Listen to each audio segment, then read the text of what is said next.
Bonjour les amis, je suis Pascal Trefingui, nous sommes à Bahia au Brésil et aujourd'hui nous allons parler de la Bible de Kolbring.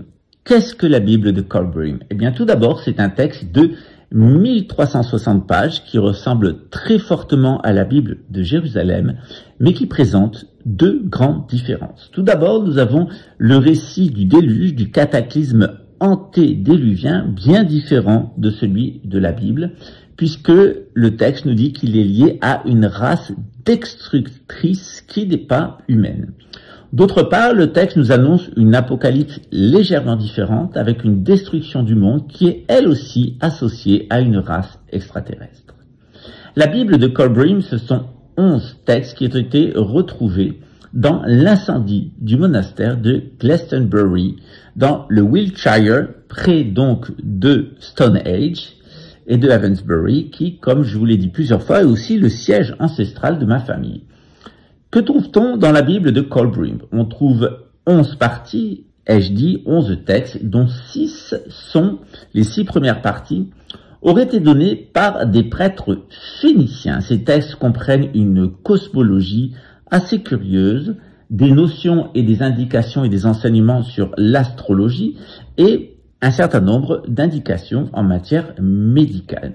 Ce sont les Phéniciens qui auraient apporté ce livre en Grande-Bretagne lors du commerce de l'étain et l'auraient remis aux druides celtes. Rappelons que Glastonbury est aussi l'abbaye dans laquelle était conservé le Saint Graal, c'est-à-dire le sang royal, le sang des descendants de Jésus. Cette Bible a été publiée au XVIIIe siècle. Elle est constituée de textes qui sont écrits en égyptien, des textes qui sont écrits en hébreu, des textes qui sont écrits en grec. Bien entendu, on retrouve à peu près les mêmes descriptions que l'Ancien Testament. Mais, comme je vous l'ai dit, il y a deux grandes différences. Le récit et les causes du déluge avec Noé et l'annonce d'une destruction apocalyptique de la planète dont la responsabilité est due à un peuple dominé particulièrement cruel qui profiterait de l'imbécilité de toute une partie de l'humanité rendue à ses instincts les plus pervers de cupidité, de sexualité libidineuse et évidemment de cette volonté de s'accaparer de tout et de prendre son prochain pour son ennemi. La Bible de Kolbring nous annonce qu'arrivée une certaine époque, sous l'influence de ces extraterrestres, des savants fous se mettront en tête de produire des mutations génétiques plus horribles les unes que les autres. On verra des hommes porcs, des hommes volants, des hommes serpents, des hommes poissons. Toutes sortes de personnes paieront pour faire muter leur corps et devenir des monstres, ces monstres perdant rapidement la vie. Ces années seront précédées, ces années de mutation génétique seront précédées par des années d'hypocrisie, de confusion des genres, de fusion des langues autour d'une langue qui sera la langue de la Grande-Bretagne. On nous dit que la Grande-Bretagne, le pays des législateurs, va conquérir le monde et puis imposer une fausse paix lorsqu'elle présentera au monde le dernier de ses dirigeants, un rouquin complètement psychopathe.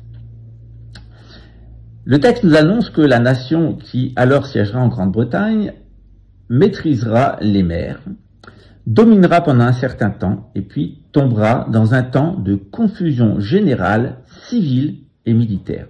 Tous les repères de famille seront perdus, les enfants seront idiots, se complaisant dans l'oisiveté et des jeux puérils, les cœurs seront serrés, la richesse sera partout, mais la pauvreté spirituelle sera criante. Et c'est dans ce monde où les hommes deviendront des femmes, les femmes deviendront des hommes, où tout le monde voudra parler une même langue, où les pauvres vivront dans des palais et les riches transformeront jusqu'à leur corps et leur genre, qu'un terrible tremblement de terre frappera la terre. Tout d'abord, ce seront les animaux qui s'affoleront en tournant en rond, et puis petit à petit, le temps se déréglera, des inondations apparaîtront, des séismes très importants jusqu'à l'apparition d'une grande fumée qui ceinturera toute la terre et la destruction sera partout.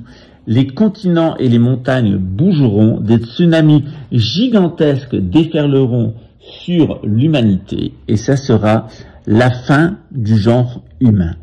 Sauf quelques personnes, quelques élus qui auront été miraculeusement mis à l'abri et qui auront refusé les mutations génétiques, qui auront refusé de voir leur cœur se serrer et qui seront restés centrés sur l'amour des enfants, l'amour de la famille et la véritable richesse qui est la richesse spirituelle.